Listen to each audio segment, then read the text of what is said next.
दोस्तों, आप कोई व्यापारी हैं, आपने सर्विस या कोई प्रोडक्ट सेल किया है, या फिर आप कोई ट्रेडर हैं, आप ऑनलाइन ट्रेडिंग कर रहे हैं, पैसा रिसीव कर रहे हैं, या फिर आपने अपने किसी फ्रेंड सर्कल से, किसी भी दोस्त से कुछ फंड लिया है जो ऑनलाइन आपने अपने अकाउंट में रिसीव किया है। ऐसे में अगर आपके बैंक अकाउंट पे कोई साइबर कंप्लेंट आ जाती है, तो उसकी वजह से साइबर सेल या तो आपके बैंक अकाउंट को डेबिट फ्रीज कर देते हैं या उस पर एक पर्टिकुलर अमाउंट का लीन लगा देते हैं। आप अपनी बैंकिंग सेवाओं का या तो उपयोग नहीं कर पाते हैं या एक पर्टिकुलर अमाउंट है वो आपका होल्ड हो जाता है। ऐसे में जब आप बैंक में विजिट करते हैं तो बैंक आपसे कहता है कि आपके अकाउंट पे साइबर कंप्लेंट है, आपका अकाउंट मनी म्यूल अकाउंट है, और ऐसे में आपके लिए परेशानी वाली बात हो जाती है। लेकिन दोस्तों, क्या आप ये जानते हैं कि हर कंप्लेंट जिस पर आपके अकाउंट पे डेबिट फीस या लीन लगता है वो मनी म्यूल नहीं होता है। आपका अकाउंट ज़रूरी नहीं मनी म्यूल अकाउंट हो, लेकिन साइबर सेल और बैंक आपको यही कह के डरा देते हैं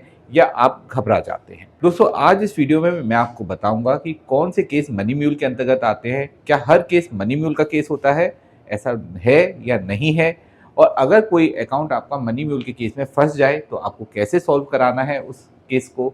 अगर आपने कोई भी गलत काम नहीं किया है तो आपको क्या करना चाहिए, या मनी म्यूल का केस ही नहीं है तो आपको क्या करना चाहिए। इस वीडियो में आपको इसके बारे में ए टू जेड जानकारी मिलेगी। नमस्कार दोस्तों, मैं हूं एडवोकेट आयुष गर्ग और आप देख रहे हैं अपना YouTube channel online legal centre.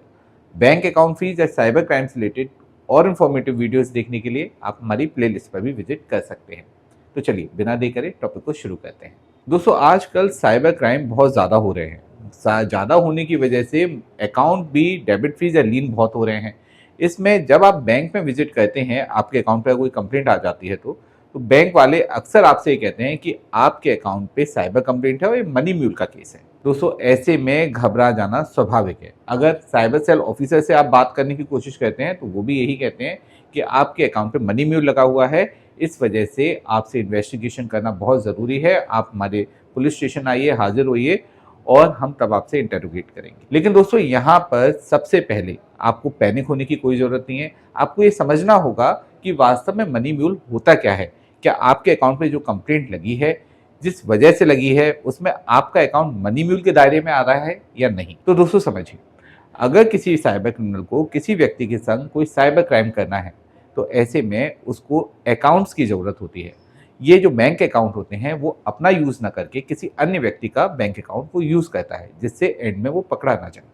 इसी को ही म्यूल अकाउंट कहते हैं। इसके लिए वो किसी व्यक्ति को या तो कुछ पैसों का लालच देता है, या फिर वो जॉब का लालच देता है। टास्क फ्रॉड, जॉब फ्रॉड जैसे चीज़ें भी वो उसके साथ कर लेता है और उसके अकाउंट का यूज़ कर लेता है, या फिर वो किसी व्यक्ति को विश्वास में लेकर भी उसके बैंक अकाउंट को यूज़ कर लेता है। कोई भी तरीका वो अपनाता है जिससे उस व्यक्ति का, जिस व्यक्ति का अकाउंट है, उस अकाउंट को वो यूज़ कर पाए। अब वो दोस्तों यूज़ कैसे करता है? यूज़ करने का उसका तरीका है, जिस व्यक्ति के संग वो साइबर क्राइम करता है, मानिए ए व्यक्ति के संग साइबर क्राइम करता है क्रिमिनल, तो वो ए व्यक्ति के संग जो क्राइम करता है उसका फंड वो बी व्यक्ति के अकाउंट में मंगाता है।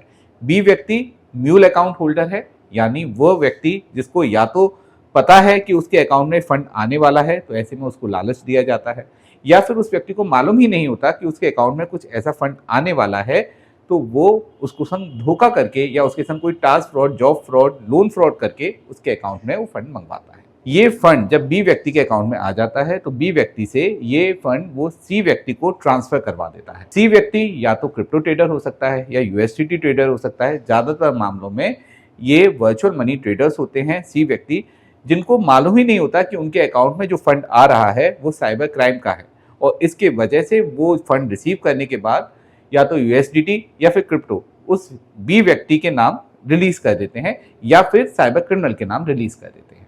दोस्तों, यहाँ साइबर क्रिमिनल का मेन उद्देश्य होता है इस फंड को ठिकाने लगाना, बी के अकाउंट से ये फंड आगे मार्केट में भेज देना और वहां से किसी भी तरीके से अपना मुनाफा लेके गायब हो जाना। यहाँ से वो बिल्कुल गायब हो जाते हैं, और ये फंड जब अन्य अकाउंट्स में जाता है, सी के अकाउंट से डी के अकाउंट में, डी ने सीई को दिया, हो सकता है उसने अपने कोई सर्विस लेने के लिए दिया हो, कोई प्रोडक्ट से परचेज किया हो, इस वजह से दिया हो, या फिर अपने फैमिली को उसने कोई भी पैसा आगे फॉरवर्ड किया हो, या उसने कोई लोन ले रखा हो, उसका लोन चुकाया हो, तो किसी भी तरीके से ये फंड आगे मार्केट में आता जाता है, और जिन जिन अकाउंट्स में फंड जाता है उन अकाउंट पे साइबर कंप्लेंट बनती जाती है और उनके अकाउंट डेबिट फीस या लीन होते चले जाते हैं।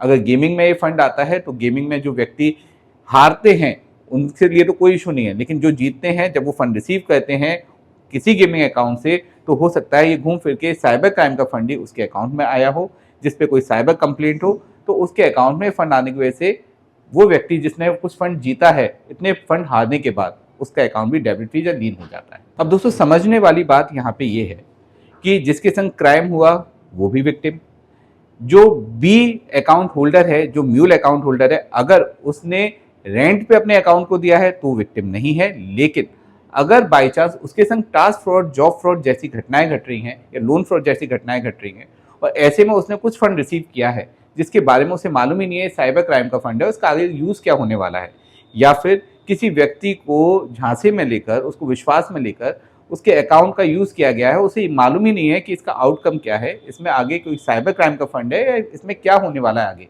तो ऐसे व्यक्ति वास्तव में विक्टिम ही माने जाने चाहिए, न कि क्रिमिनल। तो दोस्तों इसका सॉल्यूशन क्या है? इसका सॉल्यूशन है कि आपको जब भी आपका बैंक अकाउंट का इस तरीके से यूज़ हो जाता है और आपको लगता है कि आपका बैंक अकाउंट म्यूल अकाउंट है, यानी आपके बैंक अकाउंट का किसी अन्य व्यक्ति ने साइबर क्राइम में यूज़ कर लिया है, तो आपको उसकी एक साइबर कंप्लेंट या एफआईआर कराना बहुत ज़्यादा ज़रूरी है उस व्यक्ति के खिलाफ जिसने धोखे से आपके अकाउंट को यूज़ किया है। इससे साइबर सेल को ये समझने में आसानी होती है कि आपने कोई भी गलत काम नहीं किया, ये म्यूल अकाउंट जो बनाया गया है ये आपकी न जानकारी में है और आपका इसमें कोई रोल नहीं है। ऐसे में आपको विक्टिम की तरह ट्रीट किया जा सकता है और आप बहुत कुछ सेफ हो सकते हैं। वहीं दोस्तों अगर कई बार आपके अकाउंट में डायरेक्ट फंड नहीं आता है, मतलब कंप्लेनेंट के अकाउंट से आपके अकाउंट में फंड नहीं आता है, तो ये अकाउंट म्यूल अकाउंट नहीं होते हैं।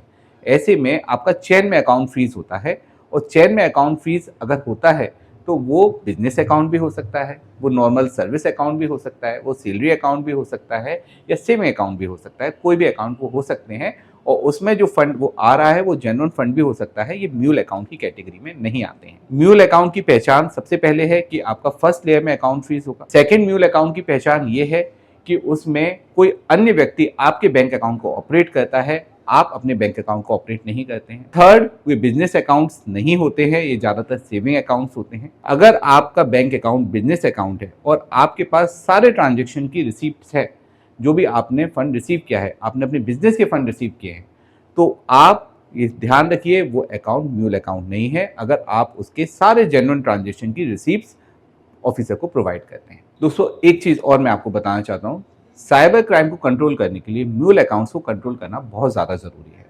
इसलिए साइबर सेल हमेशा इस पे एक्शन लेते हैं, इस पे सख्त रहते हैं कि म्यूल अकाउंट को कैसे भी न्यूट्रलाइज किया जाए, म्यूल अकाउंट होल्डरों के माध्यम से उस मेन साइबर क्रिमिनल को पकड़ा जाए। ये साइबर सेल का हमेशा उद्देश्य रहता है। लेकिन अवेयरनेस की कमी की वजह से ज़्यादातर मामलों में ये देखा गया है कि आपके अकाउंट पे अगर चेन में भी अकाउंट फ्रीज होता है, फर्स्ट लेयर में नहीं चेन में भी फ्रीज होता है, तो आपके अकाउंट को म्यूल अकाउंट मान लिया जाता है। या फिर आपके बैंक अकाउंट पे मल्टीपल साइबर कंप्लेंट्स होती हैं तो भी आपके अकाउंट को म्यूल अकाउंट मान लिया जाता है। बैंक भी उसी तरीके से ट्रीट करता है, कई बार साइबर सेल भी उसी तरीके से ट्रीट करते हैं। तो यहाँ पे आपको अपनी बात रखना बहुत ज़्यादा ज़रूरी है। दोस्तों एक चीज़ मैं आपको और बताना चाहता हूँ, cyber complaint is not equal to FIR. अगर कोई साइबर कंप्लेंट आपके अकाउंट पे फाइल है तो वो एफआईआर नहीं होती है, उसको उस तरीके से ट्रीट नहीं किया जा सकता। साइबर कंप्लेंट आज की डेट में ऑनलाइन फंड अगर आप रिसीव कर रहे हैं तो होना स्वाभाविक है, नॉर्मल है, ये बिजनेस प्रैक्टिस है। इसी तरीके से अगर मल्टीपल साइबर कंप्लेंट्स आपके अकाउंट पे फाइल है तो भी आप कोई क्रिमिनल नहीं है, ये प्रूफ नहीं होता कि आप क्रिमिनल हैं, और ये भी प्रूफ नहीं होता कि आपके ऊपर मल्टीपल साइबर कंप्लेंट फाइल होना मतलब आपके ऊपर मल्टीपल एफआईआर होना है। तो इस चीज़ को हमेशा ध्यान रखिए। साइबर कंप्लेंट जब फाइल होती है, इवन एफआईआर ही अगर फाइल होती है तो वो इन्वेस्टिगेशन का पार्ट होती है। यहाँ पे साइबर कंप्लेंट फाइल है जो बहुत ही नॉर्मल तरीके से फाइल हो जाती है, 1930 पे कॉल करके या cybercrime.gov.in पर विजिट करके भी कोई भी व्यक्ति किसी भी व्यक्ति के खिलाफ कभी भी फाइल कर सकता है। तो ऐसे में गलत कंप्लेंट फाइल होना भी बहुत ही नॉर्मल है। अगर आपके खिलाफ कोई साइबर कंप्लेंट फाइल होती है या फिर आपका अकाउंट चेन में फ्रीज होता है, मतलब second, third, fourth, fifth, six layer में अकाउंट आपका फ्रीज है, तो आपके खिलाफ जो साइबर कंप्लेंट फाइल है उससे रिलेटेड, ट्रांजेक्शन से रिलेटेड आप जेन्युइन जो भी आपके पास डॉक्यूमेंट्स हैं वो आप साइबर सेल में ज़रूर सबमिट करें।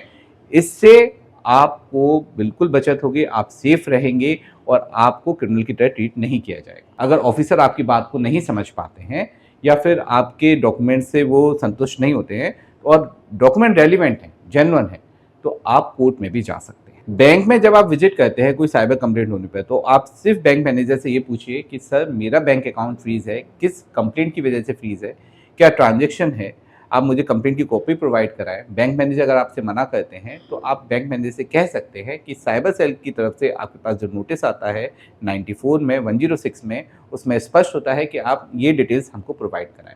अगर आप ये डिटेल्स हमको प्रोवाइड नहीं कराएंगे तो हम अपने आप रिप्रेजेंटेशन को कैसे साइबर सेल के सामने रख पाएंगे। अगर फिर भी बैंक मैनेजर आपको ये डिटेल्स नहीं देते हैं तो आप 1930 पे कॉल करके डिटेल ले सकते हैं या नज़दीकी साइबर सेल में विजिट करके ले सकते हैं। यहाँ घबराने की कोई ज़रूरत नहीं है। और कैसे भी अगर आपको डिटेल नहीं मिलती है तो आप हमारी हेल्पलाइन नंबर पे कॉल कर सकते हैं। हम ये डिटेल्स प्रोवाइड कराने में आपकी पूरी हेल्प करेंगे। एक बार दोस्तों जब डिटेल्स मिल जाती हैं तो आपको साइबर सेल में एक रिप्रेजेंटेशन जरूर सबमिट करना चाहिए, जो एक रिटन एविडेंस बनता है जिसको कोई नकार नहीं सकता। कोर्ट में भी ये मान्य रहता है, जिससे ये पता चलता है कि आप साइबर सेल को कोऑपरेट कर रहे हैं, आपके पास पूरे रेलिवेंट डॉक्यूमेंट हैं आपके ट्रांजैक्शन से रिलेटेड, और आपके खिलाफ लीगल एक्शन लेना या गिरफ्तारी करना सही नहीं है। रिप्रेजेंटेशन सबमिट करने के बाद आप साइबर सेल में विजिट कर सकते हैं, आप ऑफिसर से बात कर सकते हैं, अपने रेलिवेंट डॉक्यूमेंट सबमिट करके अपने केस को क्लियर करा सकते हैं। अगर ऑफिसर को लगता है कि आपने गलत किया है तो आपके अकाउंट को अनफ्रीज नहीं करेंगे। अगर ऑफिसर आपके अकाउंट को अनफ्रीज नहीं करते हैं तो आप कोर्ट की हेल्प से भी अपने अकाउंट को अनफ्रीज करा सकते हैं। मनी म्यूल के केस में प्रक्रिया थोड़ी अलग हो जाती है। यहाँ पर आपको उस व्यक्ति के खिलाफ, जिस व्यक्ति ने आपके अकाउंट का मिसयूज किया है, आपको एक कंप्लेंट फाइल कराना ज़रूरी है। अगर आपने रेंट के आधार पर ये जानते हुए कि आप गलत काम कर रहे हैं किया है ये काम, तो गलत बात है। ऐसे में आपको ऐसा नहीं करना चाहिए। आपको पनिश हो सकते हो, आपको पनिशमेंट मिलेगा, इसमें आपके खिलाफ कार्रवाई होगी। लेकिन अगर आपने न जानकारी में, आपको इसके बारे में कोई जानकारी नहीं थी कि इसका आउटकम क्या है, आपको बिल्कुल नहीं मालूम, आपके संग ही कोई साइबर क्राइम हो रहा था, task fraud, job fraud, loan fraud जैसी कोई घटनाएं हो रही थी, या फिर आपके किसी रिलेटिव ने, किसी फ्रेंड ने विश्वास में लेके आपके अकाउंट को किसी को दे दिया है, या फिर आपको ये लालच दिया है कि आपको ये जॉब मिलेगा और ये जॉब का पार्ट है कि आपको इस तरीके से ट्रांजेक्शन करने हैं, आपको इसके बारे में कोई जानकारी नहीं है कि वास्तव में साइबर क्राइम है, तो ऐसे में आप उस व्यक्ति के खिलाफ जिसने आपके अकाउंट को मिसयूज किया है, आप एफआईआर फाइल करा सकते हैं। इस एफआईआर के माध्यम से आप सेफ रह सकते हैं। दोस्तों, साइबर क्राइम के मामले में डरने की कोई जरूरत नहीं है, अवेयर रहने की जरूरत है, अपने अधिकार जानने की जरूरत है और टाइम पर एक्शन करने की भी जरूरत है। इसके साथ साथ अगर आपको अच्छी लीगल गाइडेंस मिल जाती है ऐसे समय में, तो आप अपने केस को इजीली सॉल्व भी कर सकते हैं। इससे रिलेटेड किसी भी हेल्प के लिए आप हमारी हेल्पलाइन नंबर पे कॉल कर सकते हैं।